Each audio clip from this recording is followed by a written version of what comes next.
Buenos días con todos. Bueno, buenas tardes, buenas noches, dependiendo del país del cual nos vean.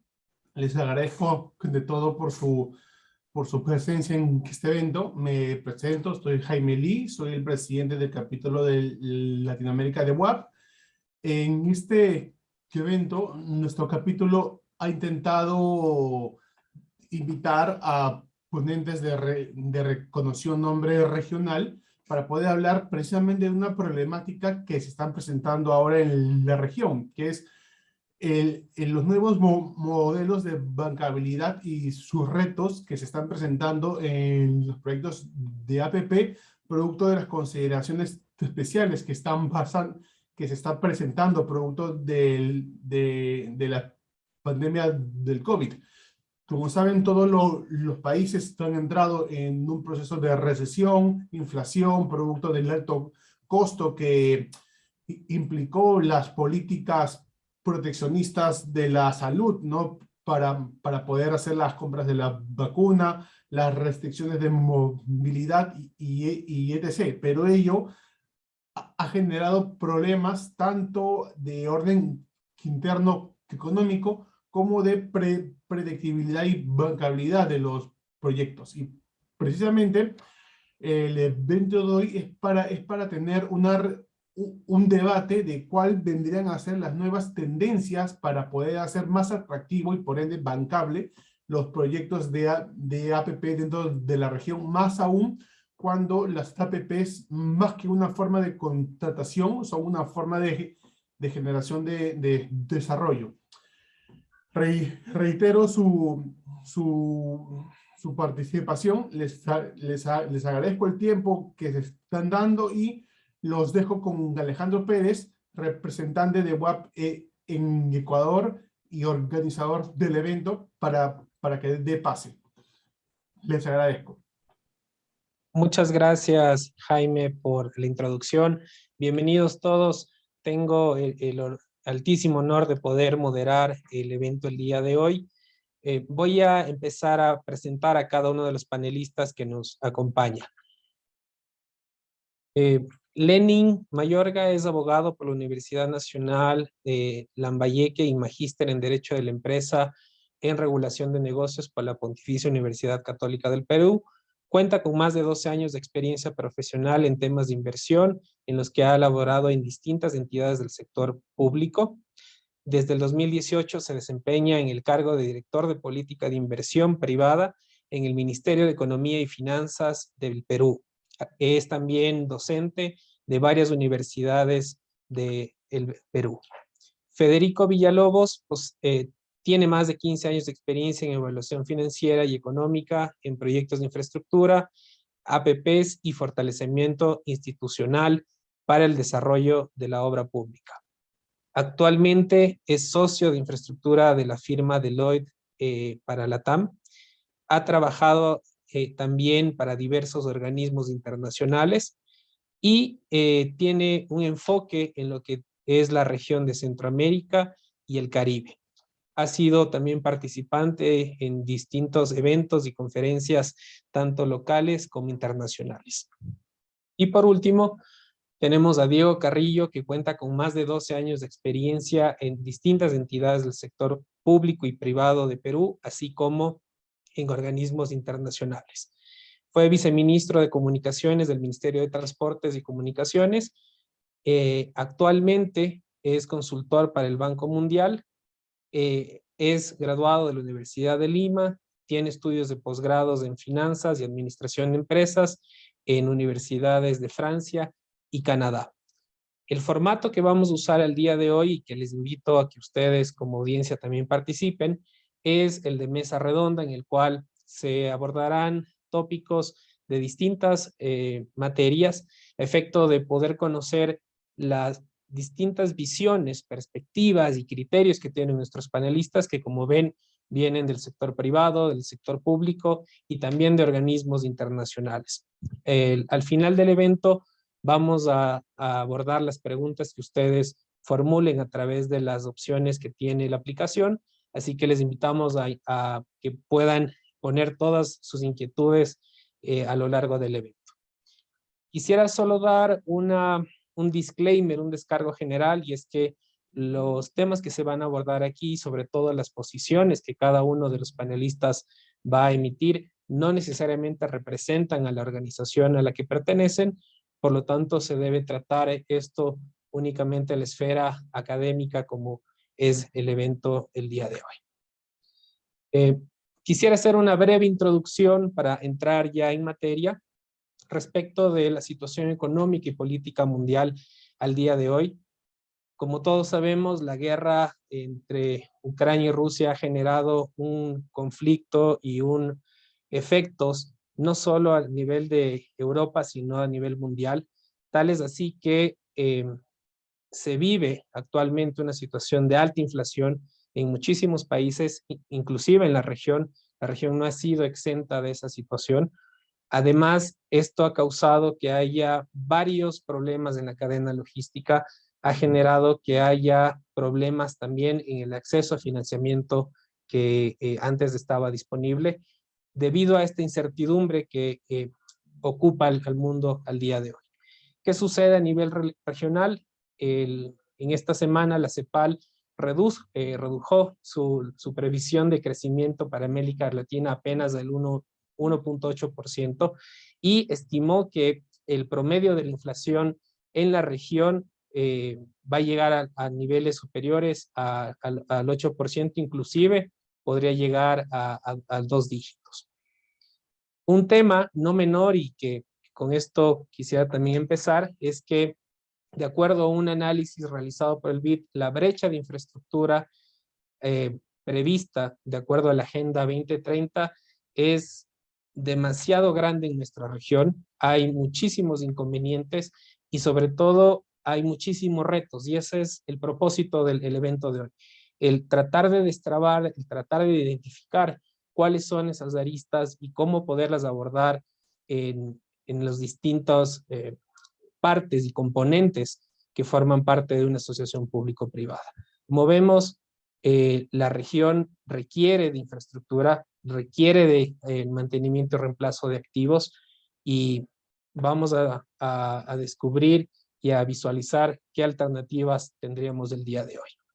Quisiera empezar entonces el evento hablando respecto de los desafíos que tienen los proyectos al día de hoy que se encuentran en ejecución de APPs, bajo estos 3 tópicos: sobre inflación, sobre tasas de interés y tipo de cambio. Me gustaría quizás empezar por Diego. ¿Cómo ustedes desde el organismo al que tú perteneces ven la situación macroeconómica en la región y cómo esto está afectando o ha venido afectando a los distintos proyectos que, si bien pueden estar en ejecución, todavía están en fase de fondeo o que todavía no han alcanzado su cierre financiero para que se puedan llevar a cabo? Sí, muchas gracias, Alejandro, y gracias a UAP por la invitación, y un saludo igual para los demás panelistas, para Lenin y para Federico. Sobre tu punto, más que desde el punto de vista de la organización a la que pertenezco hoy, lo hago desde el punto de vista de mi experiencia reciente desde el sector público.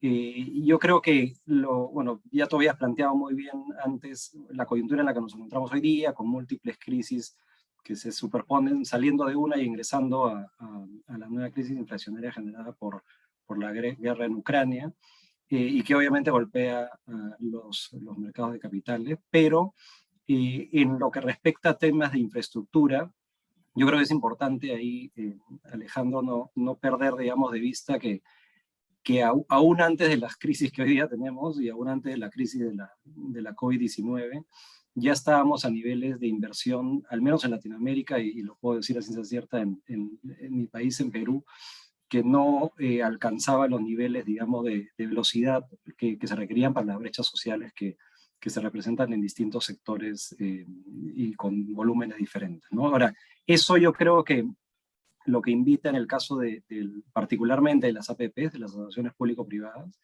y que creo que es la primera reflexión, digamos, que dejaría, es que lo más probable es que producto de este esta fuerte necesidad fiscal de generar programas que van a obviamente acortar la capacidad de pago o de inversión del Estado en el corto plazo, puede que se vuelva a generar una ola, como si ya se generó en algún momento en la región hace 20 años, que probablemente fue la primera ola que generó las asociaciones público-privadas, una especie de inclinación, digamos, natural por las APP, cosa que creo que es bueno tomar hoy día, digamos, en un nuevo capítulo, ya habiendo generado una experiencia en la región importante, con una mirada, digamos, un poco más, vamos a decirlo así, menos dogmática y un poco más agnóstica a la figura, y que nos invite a reflexionar y a entender realmente qué es lo que ha funcionado y qué es lo que no ha funcionado, ¿no? Y sobre eso, yo lo que creo es que lo que tendríamos que hacer primero, al menos es lo que creo que en Perú debería hacerse en el ámbito de infraestructura,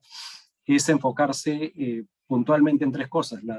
El fortalecer las capacidades de gobernanza que hay hoy día en las instituciones, que es algo que básicamente ha generado en muchos casos que los proyectos que iban a ser muy exitosos no resultaran siendo en la práctica, y que aquellas estimaciones de valor por dinero ciertamente no se llegasen a representar. Y creo que es bueno hacer, digamos, tomar lecciones de eso, porque nos permite generar un sistema un poco más virtuoso en cuanto a inversión. Lo segundo, creo que es importante, es también ver cómo somos más selectivos en la elección de los procesos. Y tercero, el tema vinculado a la innovación en los procesos de financiamiento, ¿no? Ahora, respecto al punto que comentabas de los desafíos de los proyectos que ya están en ejecución, ahí en realidad la solución pasa mucho por, digamos, por entender cada uno de los contratos, qué condiciones son las que han aplicado, y sobre la base de eso poder determinar en aquellos casos en los cuales el Estado pueda, desde el punto de vista del Estado, lo digo, ¿no?, pueda generar holgura necesaria al concesionario sin tener que, por supuesto, modificar de manera considerable la asignación de riesgos, poder pensar en ese tipo de mecanismos. Hoy día ya ha ocurrido en Perú. De hecho, uno de los sectores, por ejemplo, más golpeados por la pandemia, no solo en Perú, sino en la región y en general en infraestructura, ha sido el sector aeronáutico. Y en ese contexto en Perú ya existió por parte del Ministerio de Transportes algunas iniciativas dadas al concesionario para darle más holgura respecto al pago de los plazos de la retribución que tenía que darle al Estado.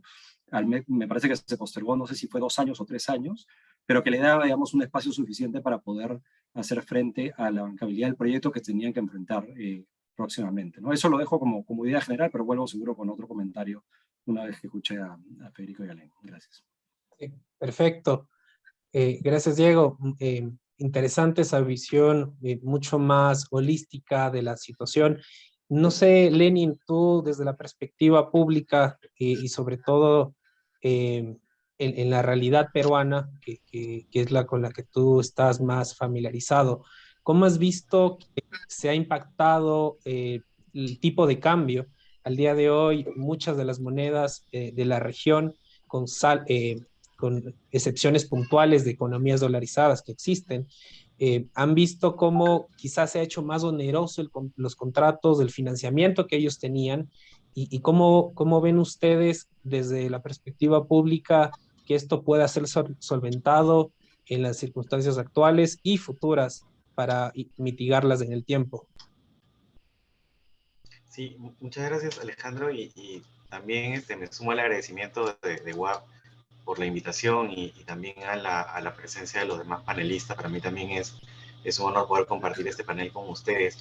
Yendo un poco al tema de los desafíos que enfrentan los proyectos en ejecución, y quizás antes de entrar al tema puntual del tipo de cambio, creo que sí es importante mencionar que cuando hablamos de proyectos en ejecución nos enfrentamos por lo menos a 2 escenarios, ¿no? Uno de los proyectos que han firmado contratos y que están en etapa preoperativa y por lo tanto todavía no consiguen el financiamiento, se encuentran en esa situación. Y por otro lado, aquellos proyectos que ya estando en marcha y que probablemente teniendo muchos años de ejecución ya, se enfrentan a una etapa o de reinversión o a una etapa de ampliación de sus operaciones, o quizás a un gatillo de demanda que les obliga a generar mayores inversiones. Entonces, sí que tenemos que diferenciar entre estos dos espacios, ¿no? Los proyectos nuevos y aquellos proyectos que ya tienen algunos años en ejecución. porque en ambos casos nos vamos a enfrentar a problemas de financiamiento, de obtención de financiamiento. Sin embargo, vamos a tener diferentes planteamientos dependiendo de dónde nos encontremos. Y quizás otro punto relevante sea el de cuáles son los hitos relacionados a la bancabilidad, ¿no? Porque normalmente los contratos de APP tienen 2 hitos marcados que están definidos incluso en la norma. El primer hito es el de endeudamiento garantizado permitido, que está relacionado con la identificación y la acreditación del agente que va a operar como financista en el proyecto. Y esto tiene que ver porque el endeudamiento garantizado permitido nos da al acreedor permitido, y este acreedor permitido va a tener garantías otorgadas por el Estado peruano. Entonces, el Estado peruano no otorga garantías a agentes que no cumplen ciertos perfiles, y eso es lo que se evalúa en el momento del endeudamiento garantizado permitido. No es la operación de endeudamiento en sí, sino es básicamente la acreditación de los perfiles de aquellos que aspiran a ser acreedores permitidos. Y una vez que se han identificado y que se han aprobado o autorizado a estos agentes, recién empiezan a realizarse los demás términos del financiamiento, y a eso se le llama el cierre financiero, ¿no? Y en el cierre financiero lo que se hace es identificar que efectivamente se han firmado todos los documentos y que el financiamiento está listo para ser desembolsado, y que efectivamente se va a poder cumplir con las obligaciones del contrato. Entonces, ya sea que nos encontremos en proyectos en marcha o en proyectos nuevos, y aquí sí me voy a poner muy del lado del funcionario público, aprovechando un poco la diversidad del panel. Del lado del funcionario público es bien importante cumplir con el principio de legalidad, porque un funcionario público no puede hacer algo que no esté habilitado expresamente en la ley o expresamente en el contrato. Por lo tanto, el criterio va a ser siempre lo que diga la ley o lo que diga el contrato desde el lado del funcionario público. En esa línea, lo que pasó con el COVID-19 fue que en el año 2020 el Ministerio de Economía y Finanzas aprobó unos lineamientos de respuesta del Estado ante la COVID-19. Y digamos, tenía dos objetivos, ¿no? El primero era compensar adecuadamente a los inversionistas por cualquier efecto que pudiera haberse generado por efecto de la pandemia, pero por otro lado también tenía el efecto de contener un poco esta avalancha de pedidos de compensación o de apoyo que pudieran tener los inversionistas, que por cierto tienen un contrato de APP firmado, una asignación de riesgos que ya está establecida. Entonces, estos lineamientos para la atención de potenciales efectos nocivos que hubiera generado el COVID-19 se anclaba en algunas reglas o en alguna lógica básica, ¿no? Primero, el cumplimiento de los contratos. Segundo, que había que segmentar el problema, es decir, no podíamos llegar con todo el pedido, con toda la falla que tiene el contrato y tratar de solucionarla a propósito del COVID, sino que el problema tenía que estar adecuadamente segmentado y focalizado. Y además no debería haber un condicionamiento, ¿no? Porque ese es un tema muy importante y muy sensible para el Estado, porque como estamos hablando de infraestructuras públicas, es totalmente razonable que las infraestructuras continúen prestando el servicio. Entonces se hablaba de cumplimiento de contratos, segmentación de problemas, focalización y no condicionamiento. También se hablaba de una línea de base, que era, digamos, de qué punto estábamos partiendo, porque nuevamente no era la intención solucionar a propósito del COVID o contaminar la evaluación de los efectos del COVID con algunos otros problemas que pudiera tener el contrato o el proyecto.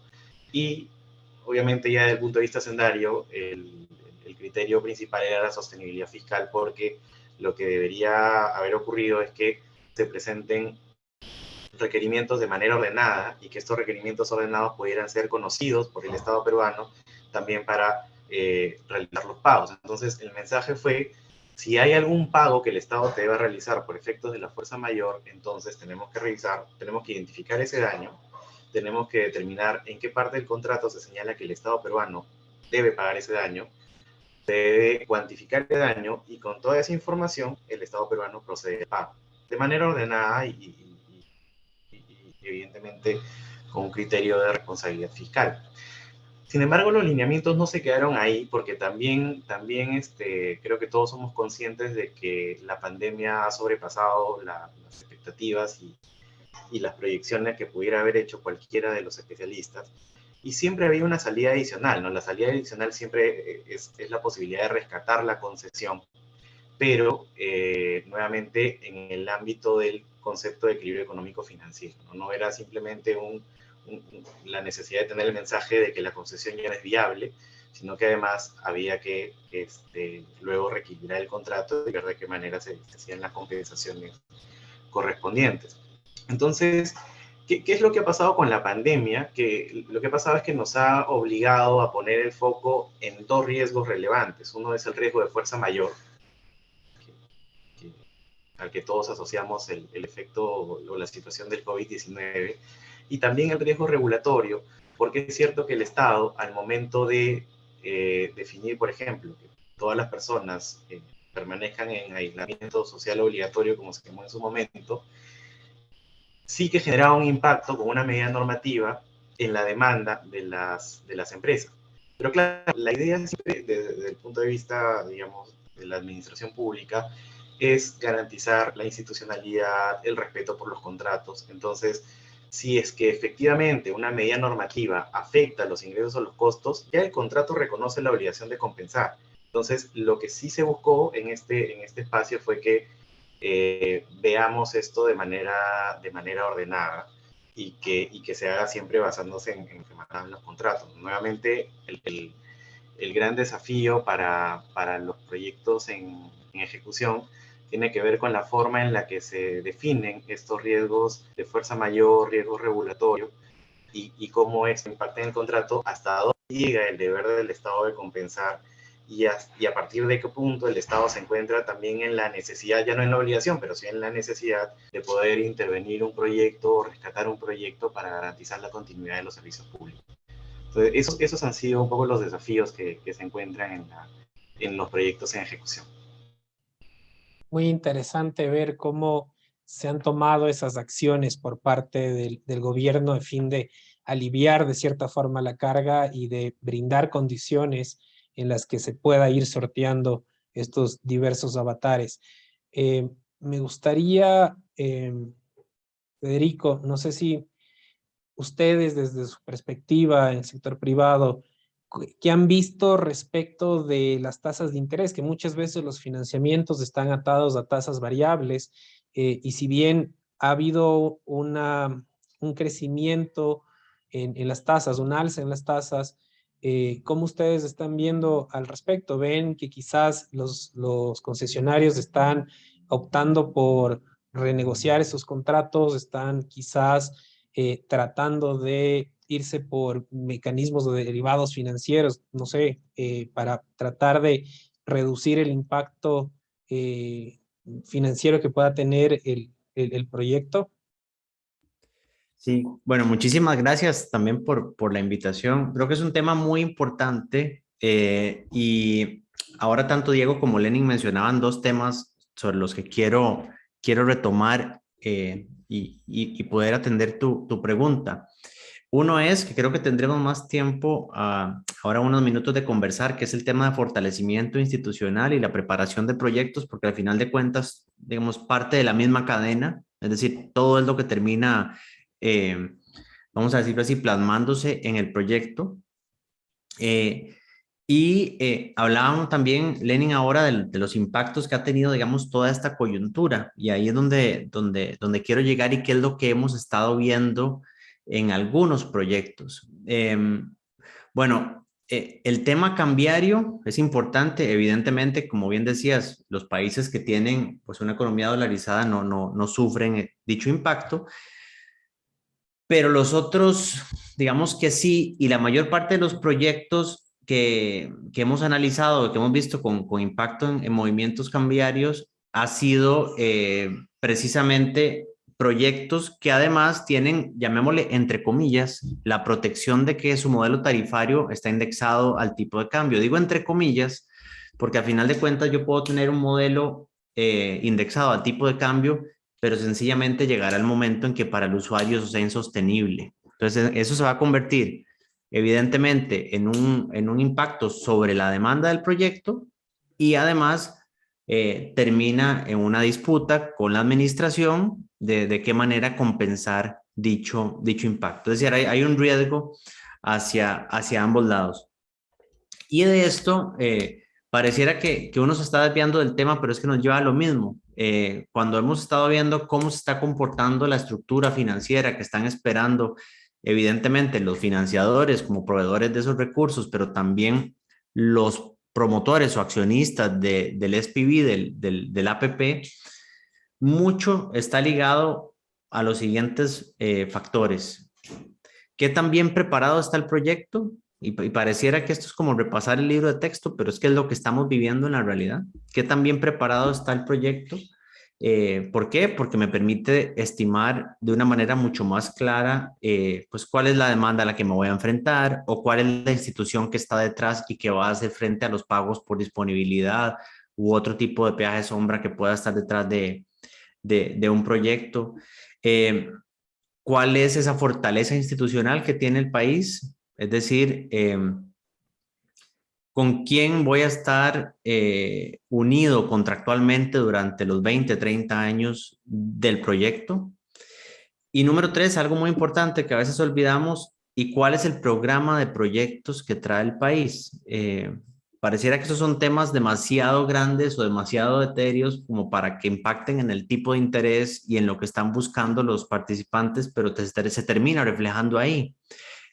Porque precisamente todas esas debilidades, y mencioné el tema del programa porque un pipeline de proyectos también genera confianza en que el país o la región va a seguir adelante y que si este proyecto no lo financiamos o no lo logramos ganar desde la perspectiva del promotor, habrá otro, habrá 3 más o 4 más en los próximos años. Al no existir esas condiciones, y tal vez incluso algo que podemos hablar ahora, al tener esos quiebres cada ciclo electoral o cada cierto tiempo, cada cambio, digamos, de autoridades, se termina reflejando en estructuras financieras muchísimo más costosas y que de alguna manera lo que están poniendo sobre la mesa es el nerviosismo de los financiadores, que con toda razón se da. Entonces, ¿qué es lo que estamos viendo nosotros? Estamos viendo muchísimo más cautela de parte de financiadores, en muchos casos siempre queriendo estar de la mano, ojalá con alguna multilateral en la estructura financiera. Y de parte de los promotores o de los potenciales concesionarios, pues también mirando cuál es esa institucionalidad con la que me voy a enfrentar y el programa que viene hacia adelante.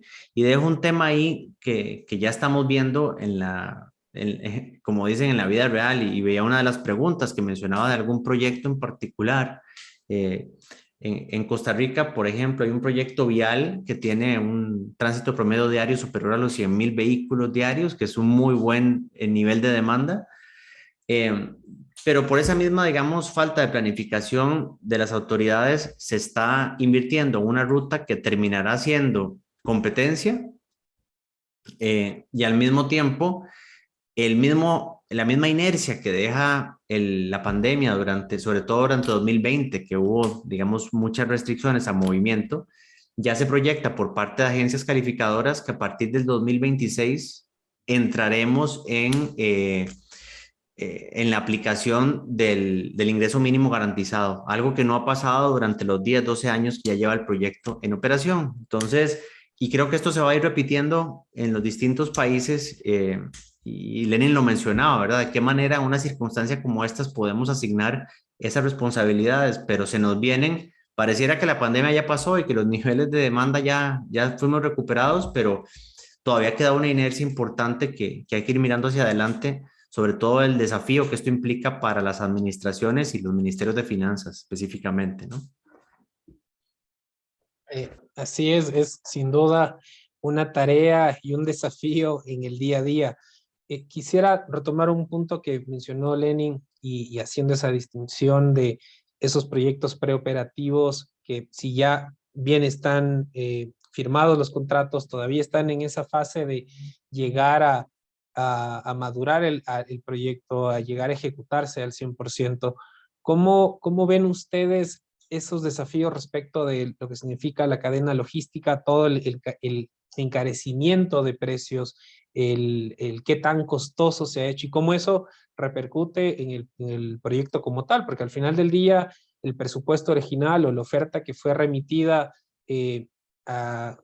estuvo basada en supuestos que al día de hoy probablemente hayan variado, y muchos de esos componentes, como estamos viendo al día de hoy, en esos cierres, en esos nuevos cierres que está teniendo en China, que es al final del día la fábrica del mundo, vemos que muchos productos están empezando a escasear y la mayoría está empezando a subir, sumado al efecto de la inflación. Entonces, ¿cómo ese proyecto que fue ofertado hace algún tiempo atrás y que se viene ejecutando, cómo podría, y sobre todo desde la perspectiva pública, cómo se podría generar esas condiciones para que todavía siga siendo viable y bancable en esas condiciones?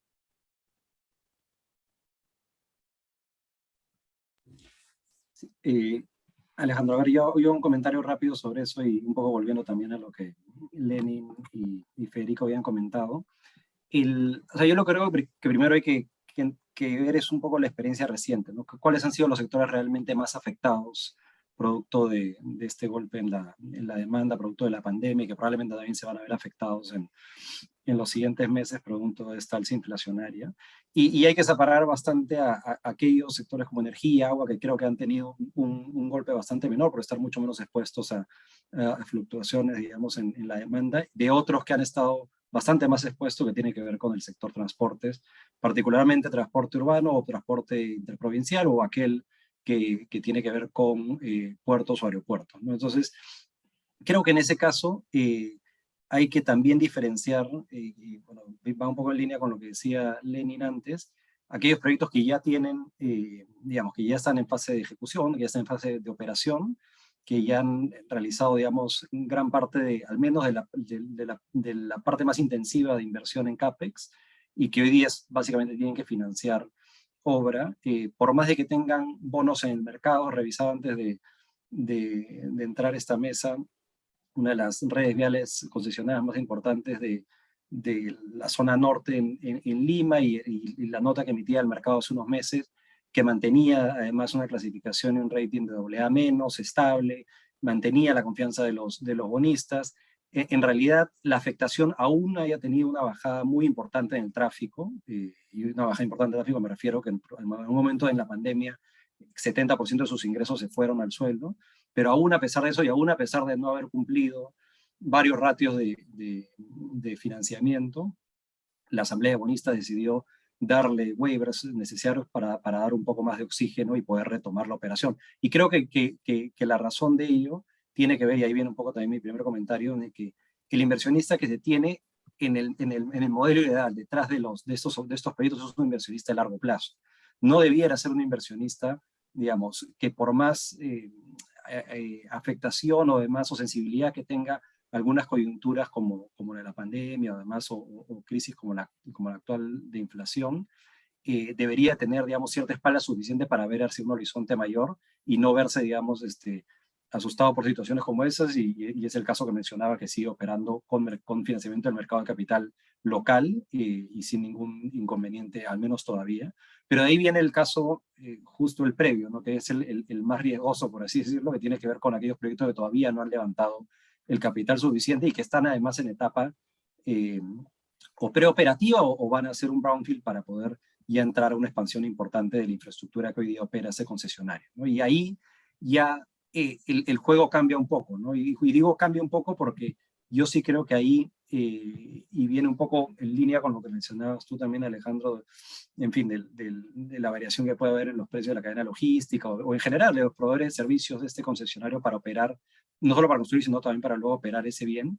Y es que en el fondo ahí sí puede verse afectado la dinámica de incentivos en el contrato, ¿no? Porque finalmente el contrato APP, en el fondo, es un conjunto de incentivos entre dos partes a largo plazo, y probablemente eso es lo que le lleva a tener varias complejidades durante su operación.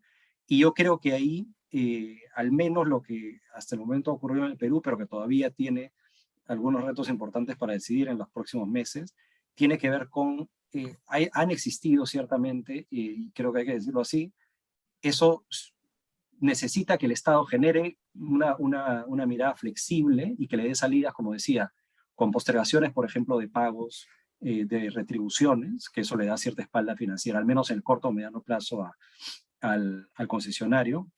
Pero eso obviamente tiene que venir de la mano con digamos, con asegurar no romper el equilibrio económico financiero del contrato, tiene que venir de la mano con Por último, ¿qué ocurre en el contrato? ¿Un menor plazo o qué nivel adicional de inversión ocurre para poder balancear eso? Y tiene que evitar a toda costa situaciones que van a ocurrir y que en algunos casos ya vienen ocurriendo, que son básicamente comportamientos oportunistas, ¿no? Porque en el fondo cualquier crisis genera también un espacio de algún comportamiento de utilizar ello como una excusa. Yo creo que ahí es donde desde la administración pública en particular y también desde el sector privado hay que tratar de encontrar, digamos, aquellas soluciones que sean sostenibles para ambos lados y que no generen en el fondo algo que pueda aumentar, que es el riesgo de la ruptura del contrato que no beneficia a ninguna de las partes, ¿no? Ese sería mi comentario.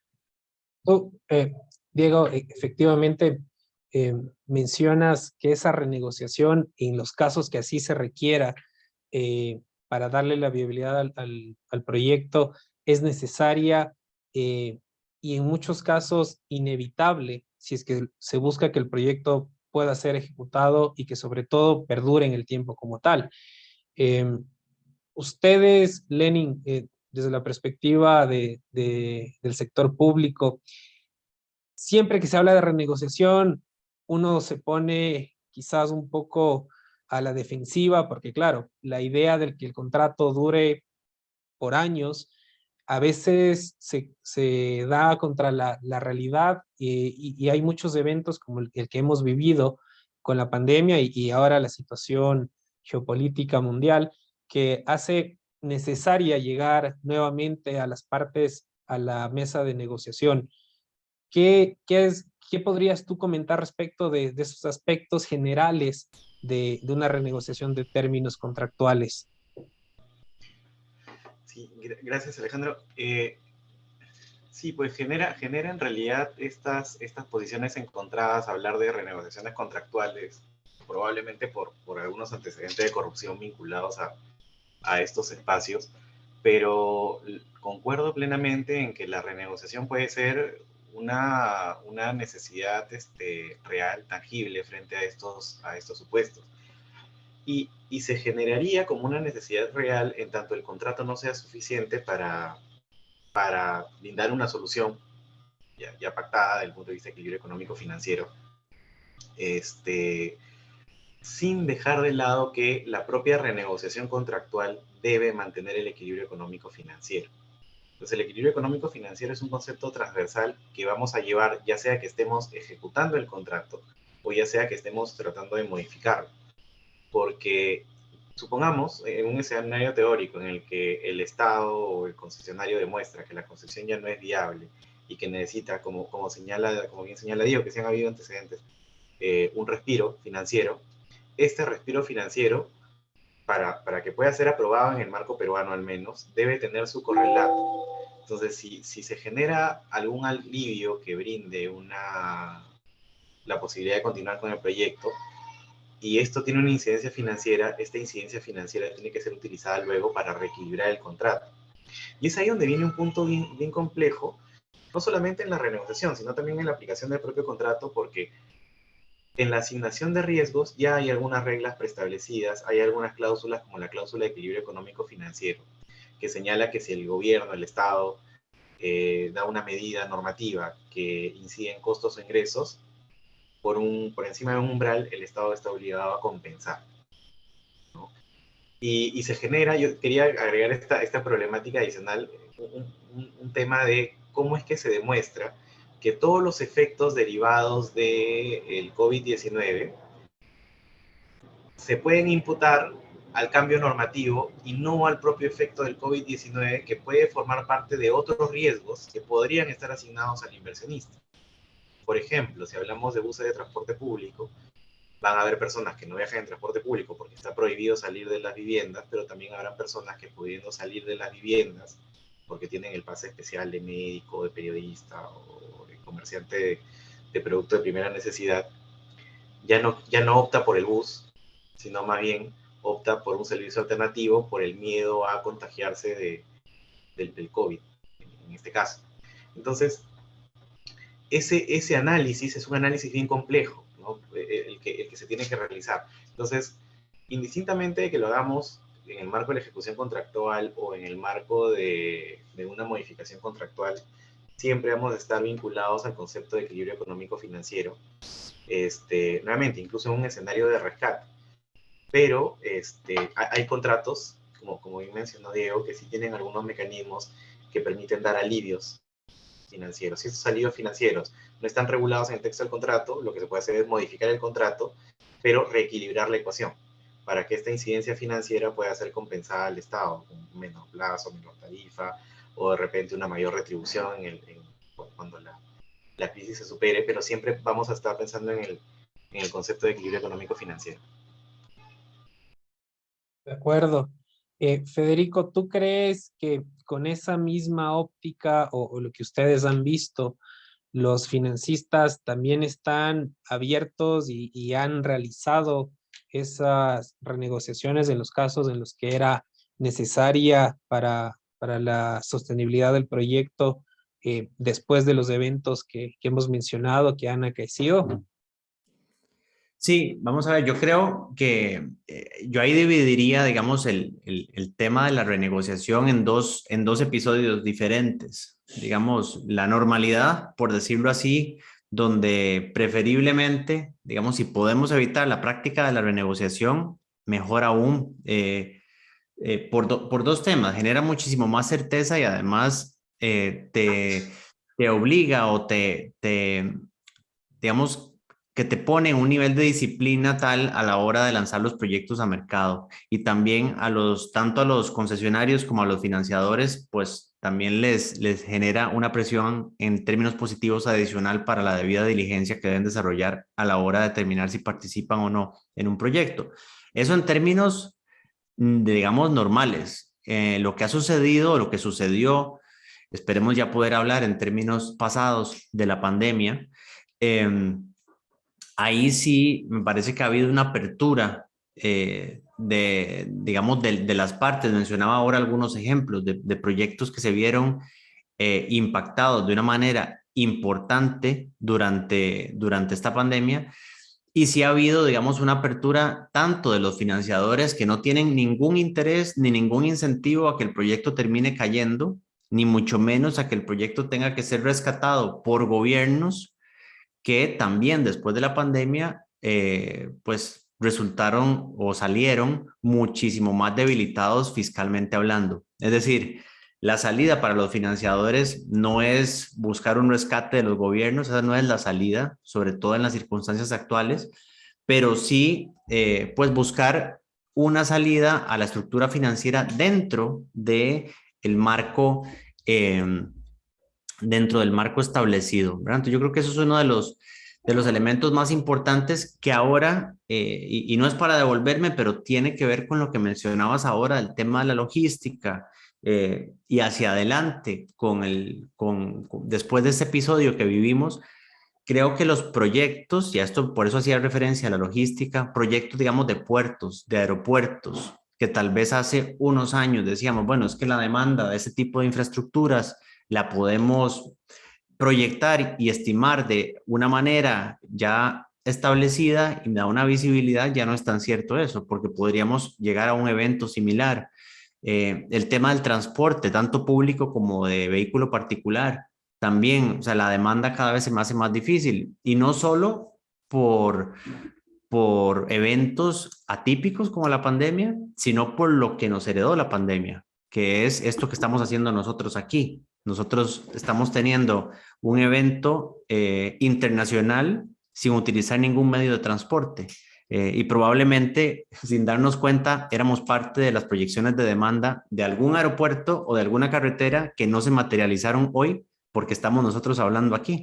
Y así van a ir saliendo, digamos, muchísimas cosas que creo que nos van a obligar a ser aún más disciplinados y a poder sostener, y aquí creo que es un tema relevante, a poder sostener en el tiempo políticas de una manera seria y de nuevo que no entren en los famosos ciclos, como decimos nosotros, de reset o de resetear la infraestructura de un país cada vez que cambia el señor o la señora que manda, ¿no? Entonces el proyecto y volvemos a cero. Eso sencillamente no tiene sobre todo cabida, dado todos los desafíos que hemos venido conversando hoy, Si le imprimimos ese otro adicional, pues evidentemente estamos construyendo un muro que precisamente no es lo que queremos. Lo que queremos son puentes en lugar de muros para el desarrollo de APPs. Sin duda, coincido con lo que tú mencionas y quisiera ahora dar ese salto ya no de los proyectos que están en ejecución, sino los que están en estructuración, que están próximos a licitarse y que han tenido la fortuna o no de todavía no salir ni lanzarse al agua. ¿Cómo este factor político ustedes consideran está repercutiendo en esa estructuración? ¿Se están haciendo las acciones que son necesarias? Si bien, y esto como un comentario general nada más, la región latinoamericana está nuevamente tomando hacia el lado, hacia la izquierda, hacia el lado izquierdo. ¿Cómo ven que esto pueda repercutir de alguna forma en los proyectos que todavía están en estructuración?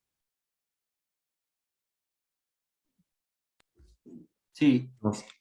Diego, Federico. por No, favor. adelante, adelante, adelante. Sí. A ver, no, un comentario rápido nada más. A ver, yo no creo que, personalmente, yo no creo que el problema sea tanto ir hacia la izquierda o ir hacia a la derecha. Yo creo que el problema es cuando no se va hacia adelante, ¿no? Y el tema es que en la región, efectivamente, en algunos casos y por algunas coyunturas políticas, se deja ir hacia adelante como en algunos otros momentos se ha hecho.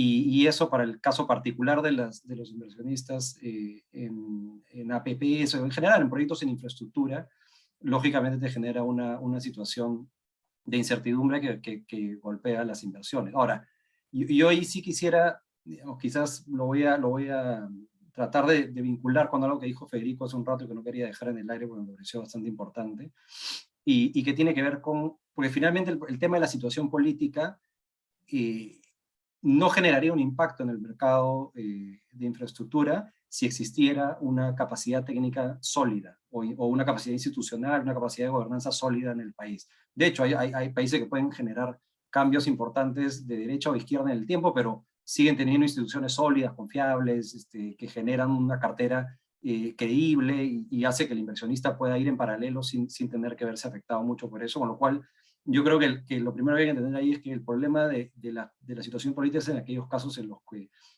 eso va de la mano con constantes cambios, por ejemplo, de funcionarios públicos, o funcionarios públicos que aún permaneciendo en el tiempo no tienen la capacidad ni el expertise debido para hacer la estructuración, y que te genera uno de los mayores problemas en el fondo dentro de las APPs, que es un desbalance, ya no solo al momento de la estructuración, sino también al momento de la renegociación, que era lo que hablábamos antes, y llegar a acuerdos que en el tiempo dejan de ser sostenibles finalmente de cara ya no solo a los beneficiarios, sino también a los inversionistas del proyecto, pero en general en el conjunto de todos los stakeholders, vamos a ponerlo así. Y yo creo que en eso lo que se requiere, digamos, es, digamos, desde el punto de vista de la estructuración de los proyectos, el Estado requiere tener una mayor selectividad.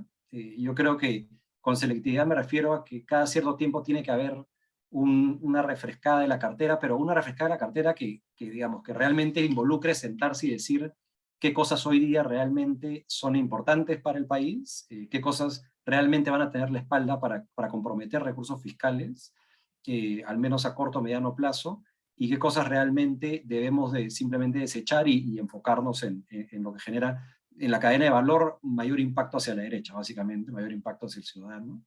Dos, yo trataría eso es quizás una manera de mitigar un poco la incertidumbre política, si de alguna manera se puede hacer, que es tratar de enfocar mucho más en priorizar proyectos que sean project finance puros, o proyectos que tengan un track record suficiente, por ejemplo, en carreteras, que tengan la posibilidad de poder hacer un análisis de demanda y de conteo de tráfico que además se hace con técnicas bastante poco complejas y que nos permite además tener una mayor, finalmente un proyecto mucho más bancable y más atractivo para el mercado, porque creo que inversionistas, el capital está y el capital aún continúa estando interesado. Lo que ocurre es que existen ciertamente pocos proyectos hoy día que generen esas condiciones. Y creo que lo último, que también está vinculado con esto, aunque claro, se hace un poco difícil en el momento que la coyuntura política no lo amerita, pero en aquellos lugares en los que existe una ventana de oportunidad al menos o vientos favorables. Yo creo que lo más importante es hacer, digamos, inventario y poder tener ya reformas importantes en la gobernanza que nos lleven de modelos que, por ejemplo, en el caso peruano, que empezó siendo un modelo creo que bastante exitoso, creo que me atrevo a decir ejemplo en algunos casos en la región. En algún momento el estructurador peruano estaba colocando por año adjudicaciones de 3.000 a 4.000 millones de dólares.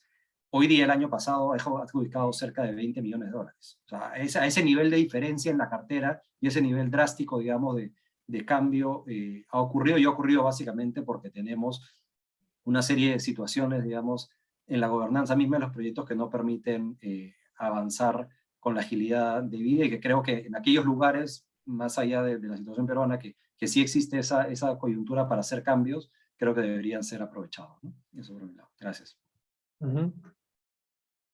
Muy interesante ese análisis. Federico, no sé, ¿tú querías añadir algo más? Sí, y iba a mencionar algo muy interesante lo que dijiste ahora, porque es el debate de siempre en nuestra región, hacia dónde viran los gobiernos y cuál es el viento que le favorece a las APP.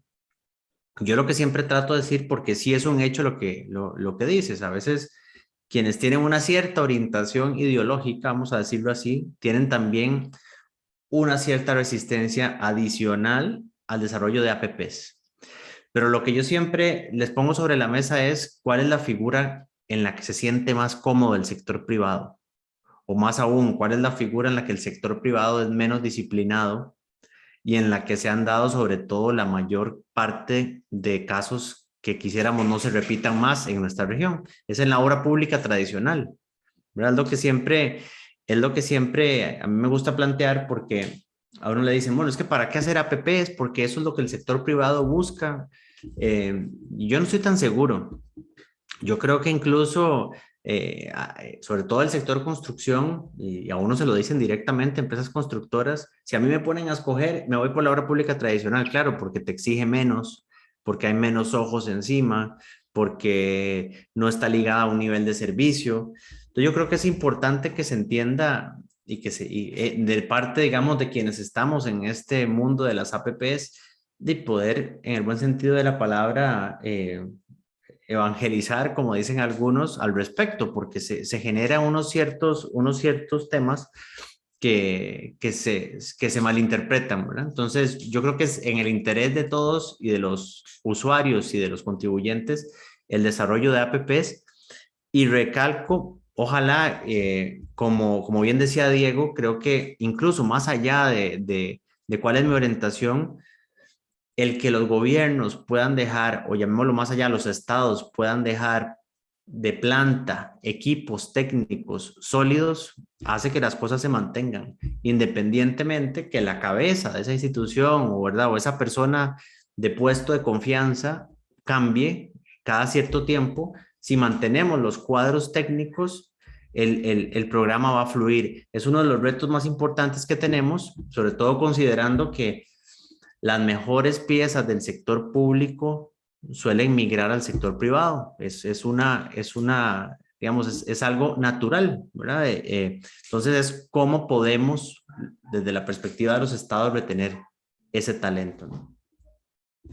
Sin duda, una tarea bastante compleja y claro, el crear esas condiciones para que esos profesionales y ese talento pueda también quedarse en el sector público es necesario. Quisiera conocer cuál es su opinión respecto de si el acceso al financiamiento, las condiciones para acceder al financiamiento en las circunstancias actuales, por todo lo que hemos conversado hasta ahora, se han hecho más difíciles. Ahora hay mucho más, no sé, más niveles de aprobación, o son más quisquillosos los financistas al momento de considerar un proyecto para su financiamiento, ¿no? ¿Cómo ustedes lo han visto o qué percepción tienen al respecto? Ahí sí, si están de acuerdo, podría empezar comentando Por sí, algunos Lenny. temas. Quizás desde el lado público, cómo es que funciona la estructuración del proyecto y qué es lo que se hace en un análisis de bancabilidad, ¿no? Digamos, comúnmente lo que se evalúa al momento de ver la bancabilidad pasa por identificar los mecanismos de pago. Y aquí yo me sumo a lo que decía Diego hace un momento, porque quizás el reto más grande sea la institucionalidad, y yo a esto le sumaría tener buenos proyectos. O sea, hay un gran anhelo por lo que pasó en la primera parte de los 2000 en materia de APP. Sin embargo, gran parte de esos proyectos que se adjudicaron, que fueron proyectos millonarios, se encuentran paralizados o tienen problemas de ejecución, o arbitrajes, o caducados, o con problemas de corrupción, o simplemente en la espera de una adenda que nunca termina de negociarse entre las partes. Entonces, lo que se busca desde el lado de, digamos, ya pensando en el sistema de inversión privada, es cómo generar cada vez mejores proyectos, y esto pasa por tener competencias claramente asignadas. Recientemente nosotros, se aprobó en el Perú un cambio en la norma de APPs que busca también asignar de manera más clara la inversión privada, sin dejar de lado la necesidad de contar con buenos proyectos. Porque, digamos, tradicionalmente lo que ha venido utilizando el Perú es en los contratos cofinanciados, es un mecanismo de pago que se le llama retribución por inversión, ¿no? Que es un mecanismo de pago distinto a lo que conceptualmente y comúnmente se entiende a nivel de APP. Entonces, no se paga si es que la obra funciona y el servicio se da al ciudadano, sino es que se paga incluso si la obra no funciona. Y no importa si quien tuvo la culpa fue el Estado, o si quien tuvo la culpa fue el inversionista, de todas maneras se paga. Entonces, lo que se ha hecho durante esta primera parte de los 2000,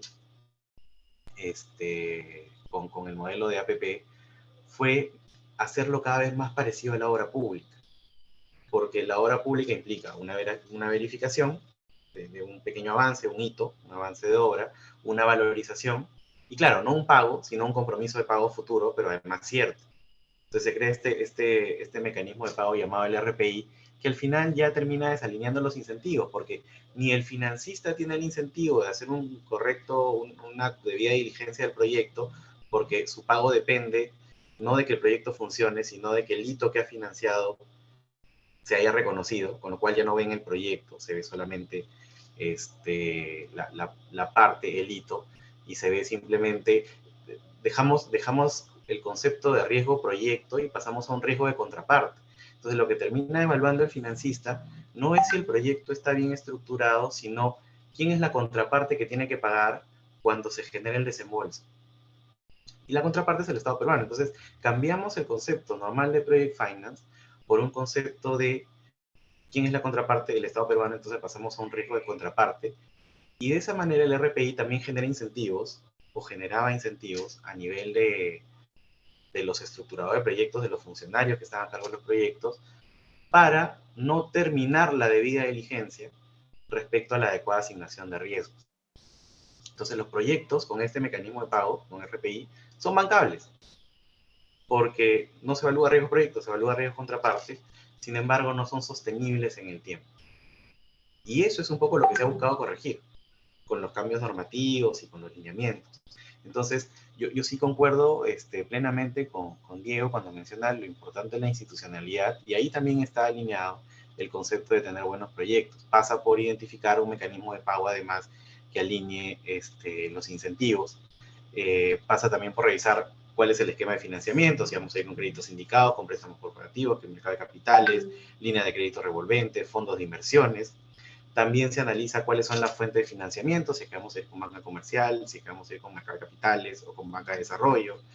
Y todo esto nos lleva a la obligación de realizar un buen sondeo de mercado, es decir, de identificar a todos los esquemas de financiamiento y a las potenciales fuentes de financiamiento para poder definir si es que efectivamente un proyecto es bancable o no.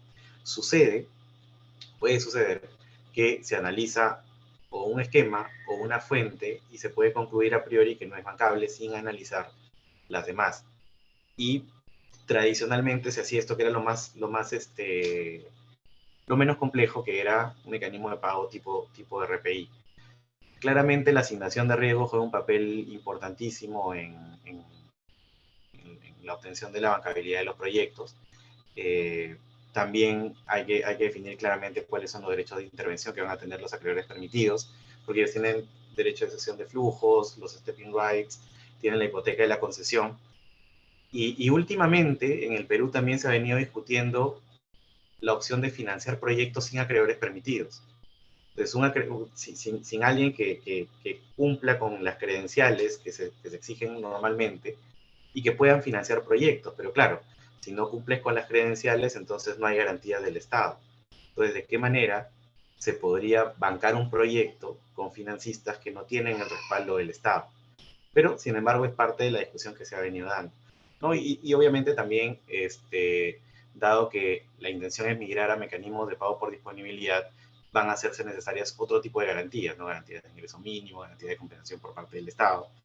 De modo que solamente analizando todo esto de manera integral se puede determinar el apetito y la capacidad de absorción que tengan, pues, los mercados de capitales para financiar estos proyectos. Entonces, sí que hay importantes desafíos, no los limitaría solamente al tema del proceso, sino que yo me animo a afirmar que lo importante en estos temas es la calidad de proyecto que podamos lanzar a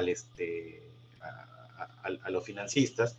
Y además, cada vez más hay que ir migrando otro tipo de proyectos o incorporando otro tipo de componente dentro de los proyectos, dado que hay inversionistas que miran proyectos que tengan conceptos o que estén alineados al concepto de resiliencia ambiental, ¿no? Entonces, lo que venimos haciendo en el Perú también es, a propósito del Plan Nacional de Infraestructura, lo que trabajamos es incorporar un concepto de sostenibilidad para que los proyectos de APP ya no se miren solamente de la lógica económica financiera, porque eso es lo que tradicionalmente mira economía.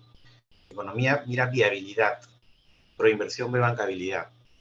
Y no estamos viendo el concepto de sostenibilidad. Lo que hemos hecho también en la reciente modificación normativa es incorporar un principio de sostenibilidad que nos obligue a revisar la dimensión económica financiera, la ambiental, la social y también la institucional, para verificar que efectivamente el proyecto que estamos licitando es un proyecto maduro y que va a poder ser tomado por los inversionistas. Yo rescato este último comentario que tú mencionas, Lenin, y claro, veo que en el Perú hay esa predisposición a utilizar y aplicar distintas metodologías, modalidades para cambiar el ente con el que se usa usualmente para poder revisar la viabilidad de un proyecto. Y quisiera preguntarle a Diego o Federico, ¿ustedes han visto qué otro país de la región está en ese camino de llevar a cabo una actualización a su marco legal o de implementar innovación a nivel regulatorio para ir de la mano con esta tendencia? Bueno, tal vez, y soy rápido para no quitarle el tiempo también a Diego, que pueda comentar. Yo creo que aquí en la región donde yo estoy basado, en este momento, Centroamérica, Caribe, hemos visto, bueno, digamos, el establecimiento o la aprobación de marcos legales relativamente nuevos, tanto la República Dominicana como Panamá lo han hecho en los últimos años. Yo diría que recién, porque en el medio de una pandemia, que para mí son años que no cuentan.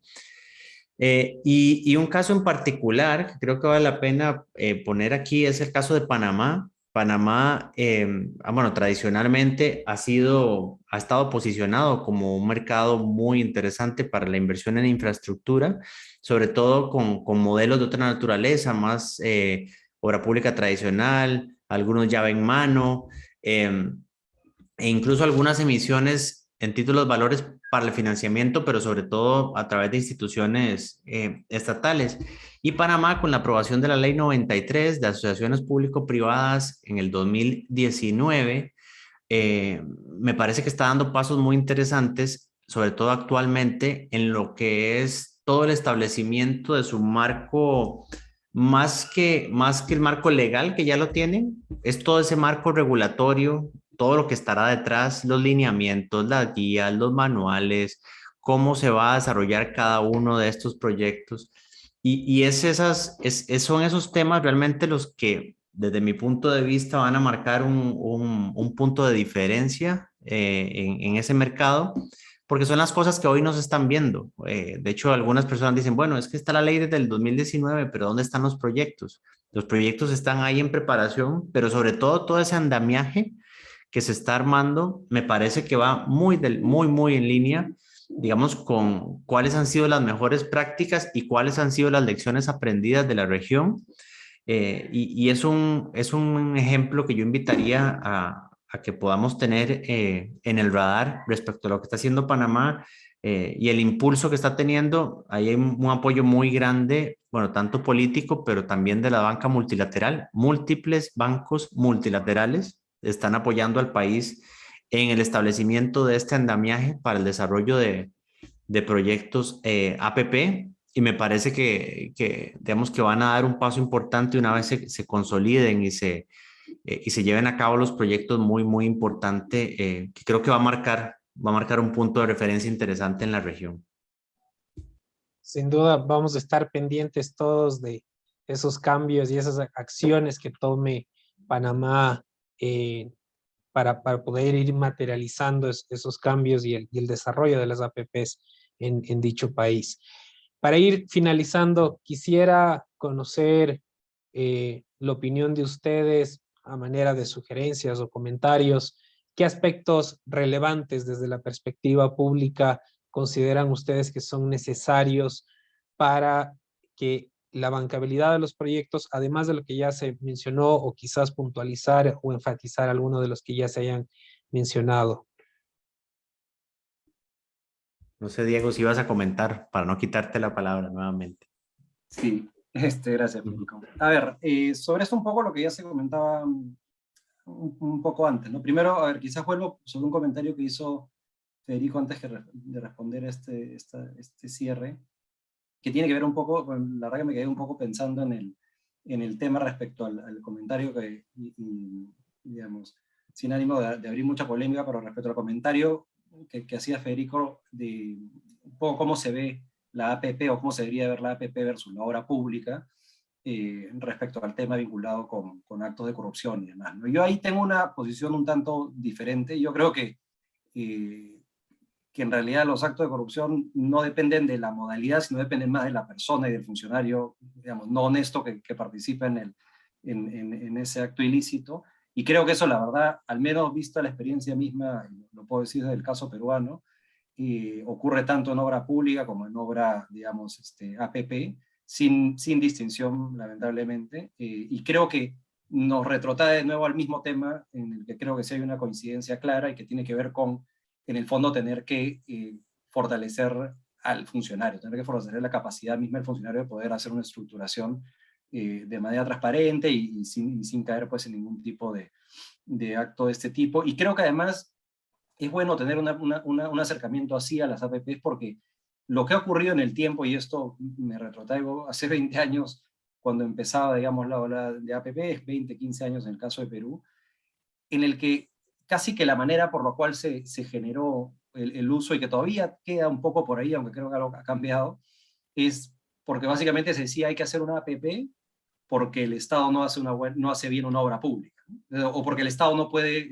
operar y mantener directamente. Entonces, se formaba esta especie como digamos, de dicotomía, en la que uno decía, no, hagamos una APP porque el Estado no puede hacer las cosas bien, pero lo que nadie se preguntaba es que pues, si el Estado no podía hacer las cosas bien, quiere decir entonces que no había ni siquiera capacidad para hacer algunas APP, ¿no? Y lo que ocurrió en el tiempo fue que precisamente esa baja capacidad generó algunos casos muy exitosos de proyectos de asociación público-privada, que hoy día además, en el caso peruano hay varios, pero también generó otros con un nivel de costo, digamos, para el fisco, y un nivel de contingencia hoy día en varios proyectos que generan un nivel de afectación en activos estratégicos del país. Y yo creo que lo que hay que responder siempre, en el fondo, es cómo mejoramos esa capacidad, le damos un nivel de autonomía al funcionario y un nivel digamos, de atracción de capital humano suficiente como para que ninguno de esos problemas ocurra y para que se tomen buenas decisiones, ya sea que el proyecto sea por una APP o sea por una obra pública, porque yo creo que antes de responder eso, lo que hay que saber es, ¿lo que buscamos es más APPs o buscamos mejores proyectos? Y si buscamos mejores proyectos, creo que hay que primero responder a eso antes de entrar a la puerta de una APP, donde yo particularmente tengo una mirada bien inclinada hacia un poco lo que decía Lenin antes, evitar una distorsión que ocurrió mucho, que tiene que ver con, en vez de ir a un Project Finance al menos híbrido, tratar de ir a una APP que termina siendo con pagos garantizados y generar una serie de distorsiones en los incentivos en el tiempo, ¿no? Y sobre el último punto, creo que sobre aspectos relevantes, insisto, tiene que ver mucho con poder elegir o hacer una buena selectividad de los proyectos, tratar de descremar, digamos, aquellos que hoy día ya no van a ser relevantes para el mercado y enfocarnos en aquellos que realmente tengan un nivel de bancabilidad y atractivo mayor, y poder hacer y aprovechar las oportunidades. En el caso peruano ha habido un cambio normativo hace poco, no sé si producto de la coyuntura particular política o demás, pero desde mi punto de vista no se aprovechó la oportunidad de hacer cambios realmente estructurales. Se hicieron algunas buenas propuestas de generar oficinas de gestión de proyectos en las entidades, pero si vamos a generar otra vez oficinas de gestión de proyectos en las entidades como PMO, pero que van a tener exactamente las mismas condiciones salariales y de paquete de beneficios para los funcionarios que ingresen, al final vamos a terminar en lo mismo. No solo se está cambiando un poco el paquete, pero no va a haber un cambio, digamos, realmente de fondo, y ojalá que pueda existir otros buenos ejemplos en la región que se repliquen pronto, ¿no? Gracias. Gracias, Diego. Federico, no sé si querías comentar algo de este punto. Sí, yo quisiera recalcar 2 puntos de lo que estás consultando, de los aspectos relevantes. Creo que hay 2 muy importantes para el programa APP en general, y yo creo que van a permear. Uno es la política de Estado en infraestructura, es decir, más que una política de gobierno, que sean políticas de Estado. Al final de cuentas, los países que han logrado o han alcanzado algún éxito en un determinado sector ha sido porque mantienen una política independientemente de quién gobierna. Obviamente quien gobierne tendrá su matiz, su estilo, pero la política continúa. Yo creo que ese es un elemento importantísimo y que pasa evidentemente por algunos puntos que pues no son fáciles, son culturales, pero que tenemos que ir venciendo poco a poco, ¿verdad? Uno es aquella cultura de evalúa un gobierno por lo que inaugura, y cuando evalúa un gobierno por lo que inaugura, pues evidentemente pierdo el foco, y para un APP eso es terrible. Eso implica que los proyectos se dejan de preparar, que quedan a medio camino, que, ¿verdad? Esos atajos son muy, digamos, son un perjuicio para el desarrollo del programa APP.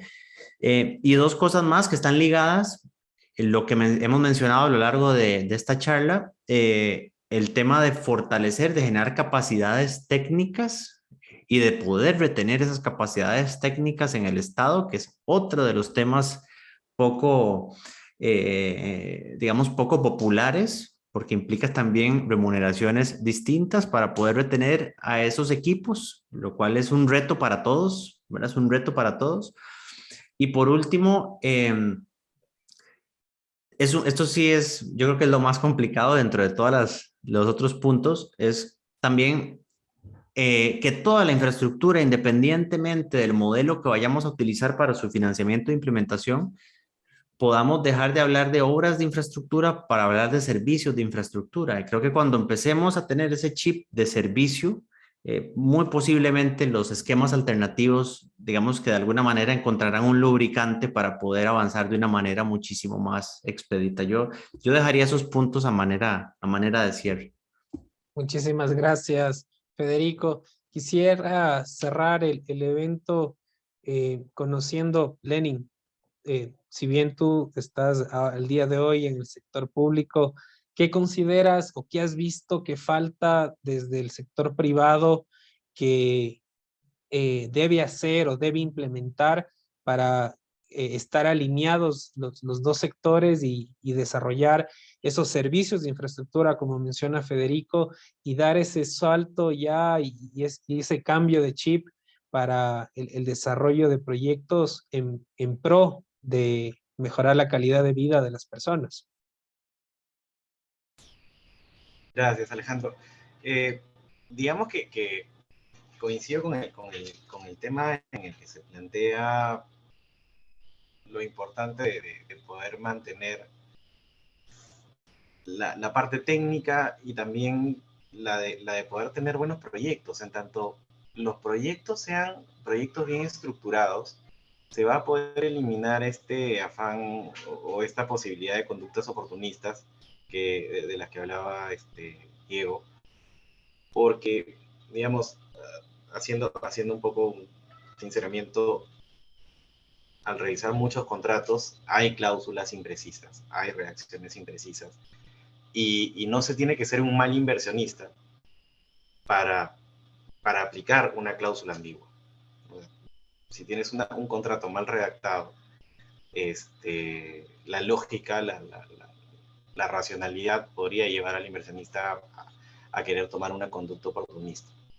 Entonces, sí considero que es importante poder reforzar el diseño, la estructuración de los proyectos, y dadas todas estas circunstancias que se han venido dando, quizás desde el lado privado sí sea pertinente evaluar esta capacidad de respuesta y de tolerancia de estas situaciones de extrañas o excepcionales. Porque, digamos, desde el lado del Estado, raramente se va a decir, no voy a cumplir con una obligación contractual. El tema es qué pasa entre el evento, como la pandemia, como el COVID-19, y el momento en el que se terminan dando los arreglos contractuales, las modificaciones contractuales o las compensaciones que corresponden. ¿Quién se hace responsable? Entonces, probablemente a nivel de la estructuración financiera que haga el Estado, se deberían incluir algún tipo de herramientas que permitan al concesionario tener esta capacidad de respuesta y de tolerancia ante estas situaciones excepcionales. Definitivamente se encarece el proyecto, pero gestionar este tipo de riesgos sí sería bastante importante. Perfecto. Agradezco a los panelistas que nos acompañaron el día de hoy. Lenin, Diego, Federico, muchísimas gracias por su tiempo. Muy valiosos sus perspectivas, sus comentarios. Sin duda, creo que las APPs no son algo, si bien son antiguas, no son algo que no pueda evolucionar, que no pueda modernizarse. Hemos visto cómo el Estado requiere retener ese talento, requiere fomentar esa institucionalidad, crear estas condiciones a través de un marco legal y regulatorio que sea flexible, pero a la vez claro en sus estipulaciones. Hemos visto cómo el sector privado también juega un rol importantísimo en desarrollar esos proyectos, en identificarlos de esos proyectos, y cómo la conjunción de estos dos elementos y de los dos sectores hace que al final del día un proyecto sea bancable o no, y que esa bancabilidad signifique una ejecución y cubrir esas necesidades que todavía están pendientes por parte de la sociedad. Quiero agradecerles en nombre de WAP a cada uno de ustedes, de igual forma a nuestra audiencia. Son cordialmente invitados a seguir participando en el resto de eventos que realiza el capítulo de Latinoamérica y los distintos capítulos de la organización. Tengan ustedes un muy buen día. Hasta luego.